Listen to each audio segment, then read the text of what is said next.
Friends advance tutorial YouTube चैनले আপনাদের সকলকে স্বাগত এবং টার্গেট পিএসসি ক্লাসের আজকে হচ্ছে ক্লাস 6 এর জেনারেল স্টাডিজের মোস্ট ইম্পর্টেন্ট কোশ্চেন এবং এক্সপেক্টেড কোশ্চেন বিষয়বস্তু নিয়ে ডিসকাস করব। আপনারা জানেন এর আগেও অনেকগুলো 5টা ক্লাস অলরেডি হয়ে গেছে, সেখানে গুরুত্বপূর্ণ বিষয় ইনক্লুড করা আছে। আপনি নিচে ডেসক্রিপশন বক্সে প্লে লিস্টের লিঙ্ক পেয়ে যাবেন, সেখান থেকে কিন্তু দেখে নিতে পারেন। এবার আজকের আমি কিন্তু মোস্ট ইম্পর্ট্যান্ট বিষয় নিয়ে আলোচনা করব। যারা এখনও চ্যানেলটিকে সাবস্ক্রাইব করেন তারা কিন্তু প্রতিদিনের প্রশ্নপত্রের আপডেট পেতে এখানে চ্যানেলটিকে সাবস্ক্রাইব করে নেবেন। তার আগে আমি দুটো কথা আপনাদেরকে একটু বলবো, সেটা হচ্ছে আমি কিন্তু একটি পার্সোনাল কারণের জন্য প্রতিদিন ভিডিও আপলোড করতে পারছি না, আপনারা সবাই জানেন। তো সেটাকে একটু মাফ করে নেবেন এবং খুব শিগগিরই সেটাকে আমি কন্টিনিউয়াসলি করে দেবো। এবং ম্যাথের ক্লাসটাও অলরেডি একটু বন্ধ হয়ে গেছে এবং ইংলিশের ক্লাস তো আমি এখনও শুরুই করিনি। আপনারা অনেকেই ইংলিশের ডিমান্ড করছেন, তো অবশ্যই আমি ইংলিশের মোস্ট এক্সপেক্টেড কোশ্চেন নিয়ে ডিসকাস করব, কিন্তু সেটা একটু আমার টাইম লাগবে কারণ আমার একটু পার্সোনাল কাজের জন্য আমি আটকে গেছি। যাই হোক, তার মধ্যে দিয়েও আমি আপনাদের জন্য কোশ্চেন রেডি করছি। তো আজকের ফার্স্ট কোশ্চেন, তার আগে গত দিনের একটি কোশ্চেন ছিল যেটা study of tissue is known as, কলা সম্পর্কিত অধ্যয়নকে কি বলা হয়, সেটা হচ্ছে হিস্টোলজি বলা হয়। অনেকেই আপনারা কারেক্ট অ্যান্সার দিয়েছেন এবং এই কোশ্চেনের কারেক্ট অ্যান্সার হচ্ছে ডি, হিস্টোলজি। তো যারা যারা কারেক্ট অ্যান্সার দিয়েছিলেন তার মধ্যে কিছু জনের নাম দেখতে পাচ্ছেন অনলাইনে, অনেকেই কিন্তু সঠিক অ্যান্সার দিয়েছে, সরি অন স্ক্রিনে দেখতে পাচ্ছেন। তো থ্যাংক ইউ তাদের সকলকেই, এবং আপনারাও প্রতিদিনের কোশ্চেনের অ্যান্সার কিন্তু কমেন্ট বক্সে দিতে থাকবেন। এবং এই যে সাইটোলজি, এটা হচ্ছে কোষ সম্পর্কিত বা সেল সম্পর্কিত অধ্যয়নকে বলা হয় সাইটোলজি, এটাও কিন্তু পরীক্ষায় আসে, একটু নোট করে নেবেন। এবার চলে আসি আজকের ফার্স্ট কোশ্চেনে এবং দেখে নেওয়া যাক আজকের ফার্স্ট কোশ্চেন কী আছে। ভেরি ইম্পর্ট্যান্ট কোশ্চেন, অধিকাংশ পরীক্ষায় এই কোশ্চেনটা দেখা যায় যে during solar eclipse which of the following is at the centre, সূর্যগ্রহণের সময় নিম্নলিখিত কোনটি কেন্দ্রে উপস্থিত থাকে। ঠিক একই কোশ্চেন, কিন্তু একই কোশ্চেন ঘুরিয়ে আসে যে সূর্যগ্রহণের সময় কোনটি মাঝখানে উপস্থিত থাকে, এরকম ধরনের আর কি ঘুরিয়ে ফিরে আসে। তো আপনারা বেসিক কনসেপ্টটাকে ক্লিয়ার করে নিন। যখন সূর্যগ্রহণ ঘটে আপনাদেরকে আমি একটা ছবিও এখানে দেখাবো, তো তার আগে এই কোশ্চেনের অ্যান্সারটা জেনে নেন যে এখানে চাঁদ কিন্তু কেন্দ্রে বা মাঝখানে উপস্থিত থাকে। সূর্য এবং যে পৃথিবীর মাঝখানে কিন্তু সূর্যগ্রহণের সময় চাঁদ উপস্থিত থাকে, মুন এখানে কারেক্ট অ্যান্সার। এই অপশানগুলো বাংলায় কিন্তু লেখার প্রয়োজন নেই, কারণ আপনারা সবাই জানেন যে আর্থ, মুন, সান এগুলোর মানে, তো শুধু শুধু বাংলায় লিখে লাভ নেই।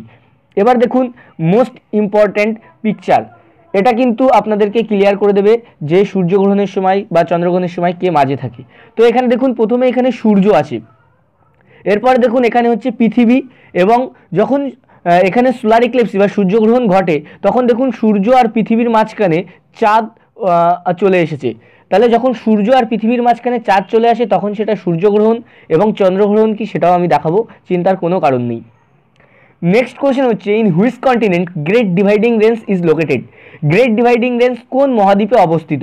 তো এটার কারেক্ট অ্যান্সার হচ্ছে অস্ট্রেলিয়া বা 2-এর সিয়ের দাগ কারেক্ট অ্যান্সার। এবার নেক্সট কোশ্চেন দেখুন, during lunar eclipse which of the following is at the centre. এবার সেই কোশ্চেনটা চলে এসছে যেটা চন্দ্রগ্রহণের সময় কোনটি মাঝখানে থাকে। তো এটার অ্যান্সারটা দেখে নিন, তারপরে কিন্তু আমি বলছি। তো এটার কারেক্ট অ্যান্সার হচ্ছে 3-এর এর দাগ হচ্ছে পৃথিবী। এবার দেখুন ছবিটা, সবসময় মনে রাখবেন সান কিন্তু স্থির, আমরা সকলেই জানি যে সূর্য সবসময় স্থির থাকে এবং অন্যান্য গ্রহগুলো তার চারিপাশ দিয়ে চলাফেরা করে। তো যখন লুনার এক্লিপসি বা চন্দ্রগ্রহণ ঘটে তখন দেখুন সূর্য আর এখানে এবার দেখুন এই যে সূর্য আর এটা অন করলে এখানে এটা ঢেকে যাচ্ছে তাই অন করছি না, সূর্য আর চাঁদের মাঝখানে দেখুন পৃথিবী চলে এসছে, তাই এটা কিন্তু যখন লুনার এক্লিপসি বা চন্দ্রগ্রহণ ঘটবে তখন সূর্য আর চাঁদের মাঝখানে কিন্তু পৃথিবী চলে আসবে।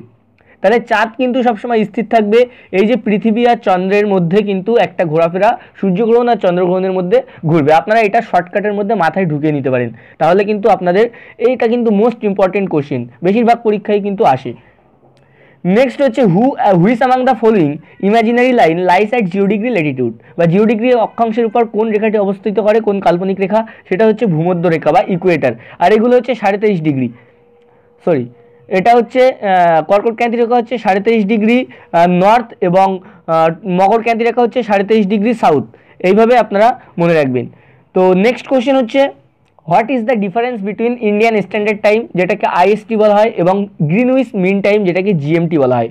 অনেক পরীক্ষায় কিন্তু আইএসটি এবং জিএমটি বলেই দিয়ে দেয়, এই পুরো কথাটা কিন্তু লেখে না। তো সেখানেও কিন্তু একই অ্যান্সার হবে 5 ঘন্টা 30 মিনিট, এখানে কারেক্ট অ্যান্সার। ফ্রেন্ডস, যদি ক্লাসটি ভালো লেগে থাকে তাহলে কিন্তু অবশ্যই ভিডিওটিকে লাইক করতে ভুলবেন না, কারণ আপনাদের এই কোশ্চেনের জন্য অনেক পরিশ্রম করতে হয়। তো এবার নেক্সট কোশ্চেন হচ্ছে which of the following city is located on the banks of river Potomac, Potomac নদীর তীরে কোন শহরটি অবস্থিত? তো এখানে কারেক্ট আনসার হচ্ছে সয়েজ সি এর দাগ, ওয়াশিংটন ডিসি হচ্ছে পোটোম্যাক নদীর তীরে অবস্থিত। এবার দেখুন আপনাদের জন্য একটু কালেকশন তো রাখতেই হয়, এখানে যে নীল রিভার সেটা হচ্ছে কায়রো, কায়রো হচ্ছে নীল নদীর তীরে অবস্থিত, যেগুলো পরীক্ষা আসে সেগুলোই কিন্তু আমি এখানে নিয়ে এসেছি। তো রোম, রোম হচ্ছে টাইবার নদীর তীরে অবস্থিত। নিউ ইয়র্ক, নিউ ইয়র্ক হচ্ছে হাডসন নদীর তীরে অবস্থিত। ইংলিশে লেখা আছে, কোনো চিন্তার কারণ নেই, আমি তো বাংলায় বলে দিচ্ছি, তো আপনারা লিখে নিতে পারেন, নোট করে নেন, প্রত্যেকটিই কিন্তু গুরুত্বপূর্ণ বিষয়। প্যারিস হচ্ছে শিন নদীর তীরে অবস্থিত, শিন, এখানে লিখে নেবেন আপনারা, শিন নদীর তীরে অবস্থিত। এটা হচ্ছে নিউ ইয়র্ক, খুব পরীক্ষা আসে, হাডসন নদীর তীরে অবস্থিত। রোম হচ্ছে টাইবার এবং কায়রো হচ্ছে নীল নদীর তীরে অবস্থিত। এবার দেখি next question, all natural earthquakes takes place in the, তো সমস্ত প্রাকৃতিক ভূমিকম্প কোথায় ঘটে? লিথোস্ফিয়ার, এটা হচ্ছে বাংলায় লিখে নিতে পারেন আপনারা, লিথোস্ফিয়ার, লয়সিত থয়কার দন্তু সাইফায়সি অন্তস্থ 11, লিথোস্ফিয়ার হচ্ছে সমস্ত প্রাকৃতিক ভূমিকম্প ঘটে।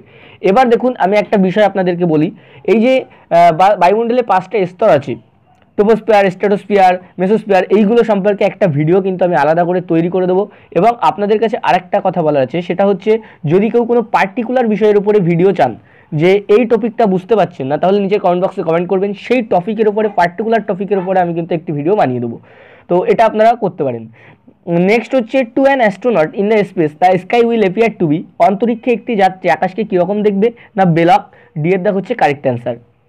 এবার নেক্সট কোশ্চেন হচ্ছে a star appears twinkling in the sky because of, তারারা আকাশে ঝিকমিক করে কিসের কারণে? দ্য রিফ্র্যাকশন অফ লাইট, বা আলোর অপ্রতিরোধের কারণে কিন্তু তারারা আকাশে ঝিকমিক করে। দ্বিতীয় এখান থেকে আরেকটা কোশ্চেন তৈরি হয়, সেটা হচ্ছে দেখবেন তারারা যে এটা হয় ঝিকমিক, সেটা কিন্তু টেম্পারেচারের কারণে হয়। এই কোশ্চেনটা ঠিক আছে, এই কোশ্চেনটা আমি নেক্সট একটা টপিকে তুলে দেবো। নেক্সট হচ্ছে which colour is the complementary colour of yellow, হলুদ রঙের পূরক রং কোনটি? তো ইন্ডিগো হচ্ছে complementary colour of yellow. Next হচ্ছে the aperture use to measure the intensity of light is known as, আলোর তীব্রতা মাপা হয় কোন যন্ত্রের সাহায্যে? তো লাক্স মিটার হচ্ছে কারেক্ট অ্যান্সার। নেক্সট কোশ্চেন হচ্ছে, নেক্সট কোশ্চেন না, ভেরি ভেরি ইম্পর্টেন্ট বিষয়, একটু এটাকে নোট করে নেবেন। Blue colour is of light is the most conductive to photosynthesis, আমি বাংলায় বলে দিচ্ছি, সালোক সংশ্লেষের জন্য সব থেকে যে আলোটা মানে সব থেকে বেশি সালোক সংশ্লেষ ঘটায় সেটা হচ্ছে এই ব্লু কালার বা নীল কালার, সব থেকে বেশি সালোক সংশ্লেষ ঘটাতে পারে হচ্ছে নীল কালার। সেকেন্ড হচ্ছে sunlight takes 8 minutes 20 seconds to reach the earth, very very important question. সূর্য থেকে পৃথিবীতে আলো পৌঁছাতে সময় লাগে 8 minute 20 second, very very important question. সূর্য থেকে পৃথিবীতে আলো আসতে সময় লাগে 8 মিনিট 20 সেকেন্ড। নেক্সট হচ্ছে চাঁদ থেকে পৃথিবীতে আলো আসতে সময় লাগে 1.3 সেকেন্ড, অনেক পরীক্ষায় চলে আসে। 1.3 সেকেন্ড হচ্ছে চাঁদ থেকে পৃথিবীতে আলো আসতে সময় লাগে। তিনটে মোস্ট ইম্পর্টেন্ট বিষয় এখানে ডিসকাস করে দিলাম। নেক্সট হচ্ছে who has been designated as ICC cricket committee chairman for the period of 3 years, ইংলিশে লেখা আছে, আমি বাংলায় বলে দিচ্ছি। আইসিসি ক্রিকেট কমিটির চেয়ারম্যান পদের জন্য 3 বছরের জন্য কে নিয়োগ হয়েছে? তো সেটা হচ্ছে অনিল কুম্বলে, ডি এর দাগ হচ্ছে কারেক্ট অ্যান্সার। অনিল কুম্বলে আইসিসির ক্রিকেট কমিটির চেয়ারম্যান পদে 3 বছরের জন্য নিয়োগ হয়েছে। নেক্সট হচ্ছে গুটি বসন্তের টিকা কে আবিষ্কার করেন? Who invented the vaccination for smallpox? তো সেটা হচ্ছে এডওয়ার্ড জেনার, সি এর দাগ হচ্ছে কারেক্ট অ্যান্সার এবং very very important question. Next হচ্ছে বেঙ্গল কেমিক্যালের প্রতিষ্ঠাতাকে? তো Bengal Chemical, who is the founder of Bengal Chemical? English আমি বলেই দিলাম, who is the founder of Bengal Chemical? Acharya Prafulla Chandra Ray. Next question হচ্ছে the name of a leader of the Santal rebellion is, Santhal বিদ্রোহের একজন নেতার নাম করো। তো একজন নেতার নাম হচ্ছে সিধু, আর একটা মোস্ট ইম্পর্টেন্ট নেতা আছে সেটা হচ্ছে কানহু। সিধু ও কানহু, এদের দুজনের নাম মনে রাখবেন, সিধু ও কানহু, এরা এই দুটোই কিন্তু পরীক্ষায় বেশিরভাগ আসে। তো সিধু হচ্ছে এখানে কারেক্ট আনসার, এ এর দাগ। এবার নেক্সট কোশ্চেনে যাওয়ার আগে আজকের মোস্ট ইম্পর্টেন্ট টপিক যেটা প্রতিদিনই রাখি সেটা আপনাদের জন্য আছে, তো সেটা চিন্তার কোনো কারণ নেই। প্রথম হচ্ছে বেদ সম্পর্কে আজকে আমি ডিসকাস করব, ভেরি ভেরি ইম্পর্টেন্ট বিষয়, আপনারা নোট করে নেবেন। তো বেদকে 4 ভাগে ভাগ করা হয়। প্রথমত এক হচ্ছে ঋক, সাম, যজু আর অথর্ব, আপনারা সবাই জানেন। এবং প্রত্যেকটা বেদকে আবার 4 ভাগে ভাগ করা হয়, সেটা হচ্ছে সংহিতা, ব্রাহ্মণ, আরণ্যক ও উপনিষদ। তো এখানে আমি আজকের বেদের 4 ভাগ সম্পর্কে আলোচনা করব এবং নেক্সট ভিডিওতে সংহিতা, ব্রাহ্মণ, আরণ্যক, উপনিষদ ও আরও কিছু গুরুত্বপূর্ণ বিষয় নিয়ে আলোচনা করব। তো প্রথম দেখি ঋগ্বেদ। ঋগ্বেদ 1400 থেকে 1000 খ্রিস্টপূর্বে আর্যদের সপ্তসিন্ধু অঞ্চলে বসবাসকালে এই ঋগ্বেদ কিন্তু রচিত হয় এবং এই ঋগ্বেদের লেখক হচ্ছে ঋষি ঐতরীয় এবং কৌশিক। ঋষি ঐতরীয় এবং কৌশিক হচ্ছে ঋগ্বেদের লেখক। খুব সংক্ষিপ্তর মধ্যে যতটুকু পরীক্ষা আসার মতো ততটুকু আমি করছি, তা হলে কিন্তু এটা অনেক বড় ক্লাস তৈরি হয়ে যায় ঋগ্বেদ এই বেদ সম্পর্কে। তো ঋগ্বেদের বিষয়বস্তু হচ্ছে অরিজিন অফ ক্লাস সিস্টেম, পরীক্ষায় আসে অরিজিন অফ বিষয়বস্তু, প্রত্যেকটা বেদের বিষয়বস্তু সম্পর্কে আমি ডিসকাস করব। তো ঋগ্বেদের বিষয়বস্তু হচ্ছে origin of class system. Very very important শ্লোক, ঋগ্বেদে কতগুলি শ্লোক আছে? 1028টি শ্লোক আছে। মণ্ডল কটা আছে? না 10টা। এবং সেকেন্ড থেকে সপ্তম মণ্ডল হলো সব থেকে পুরানো। এবং মোস্ট ভেরি ইম্পর্টেন্ট কোশ্চেন হচ্ছে গায়ত্রী মন্ত্র কোন বেদে উল্লিখিত আছে? না ঋগ্বেদে কিন্তু গায়ত্রী মন্ত্র উল্লিখিত আছে। তো আশা করি বুঝতে পেরেছেন। এবার চলুন সামবেদ। সামবেদের বিষয়বস্তুটা কি? বিষয়বস্তুটা কিন্তু প্রত্যেকটা বেদের আপনাদের মনে রাখতে হবে। Origin of Indian music, Indian music হচ্ছে সামবেদের বিষয়বস্তু। এখানে 1603টি পদ আছে। শ্যাম কথার অর্থ সমন শব্দ থেকে উৎপত্তি, আর যার অর্থ হচ্ছে সুর। তাহলে যখন ভেরি ভেরি ইম্পর্টেন্ট কিন্তু প্রশ্ন এখান থেকেই আসে যে ইন্ডিয়ান মিউজিক বা এই যে মিউজিক সম্পর্কে কোন বেদে বলা আছে, সেটা হচ্ছে সামবেদে হচ্ছে মিউজিক সম্পর্কে বলা আছে। এবার দেখুন নেক্সট হচ্ছে যজুর্বেদ। যজুর্বেদের বিষয়বস্তু কি? Early evidence of Sanskrit proof. এখানে 1549টা শ্লোক আছে যাতে উৎসর্গের বিভিন্ন নিয়ম বর্ণিত হয়েছে। ভেরি ভেরি ইম্পর্টেন্ট বিষয়, যাগযজ্ঞ মন্ত্রতন্ত্র সম্পর্কে কোন বেদে বলা আছে? না যজুর্বেদে কিন্তু যাগযজ্ঞ মন্ত্রতন্ত্রের সম্পর্কে বলা আছে। যজুর্বেদ আংশিক গদ্যে ও আংশিক পদ্যে লেখা। এরপর হচ্ছে অথর্ববেদ এবং লাস্ট বেদ, সেটার বিষয়বস্তু হচ্ছে নন আর্য ওয়ার্ক। এবং এখানে 711টি শ্লোক আছে।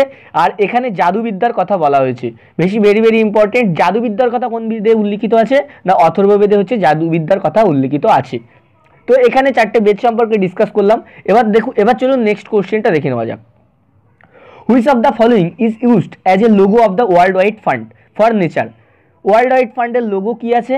তো পান্ডা, বাংলায় বলে দিচ্ছি, পান্ডা হচ্ছে world wide logo. World wide ফান্ডের লোগো সম্পর্কে এই এটা হচ্ছে পান্ডা হচ্ছে ওয়ার্ল্ড ওয়াইড ফান্ডের লোগো।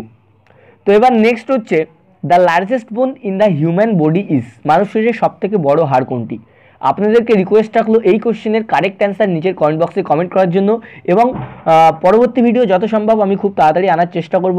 অনেক পার্সোনাল একটু কাজের জন্য আটকে গেছি। যাই হোক, এই কোশ্চেন লার্জেস্ট বোন ইন দ্য হিউম্যান বডি, সেটার কারেক্ট অ্যান্সার কিন্তু আপনারা কমেন্ট বক্সে এই 4টে অপশানের মধ্যে কমেন্ট করবেন। এবং পরবর্তী ভিডিওতে আপনাদের সকলের সাথে আবার মিট হচ্ছে। Thank you.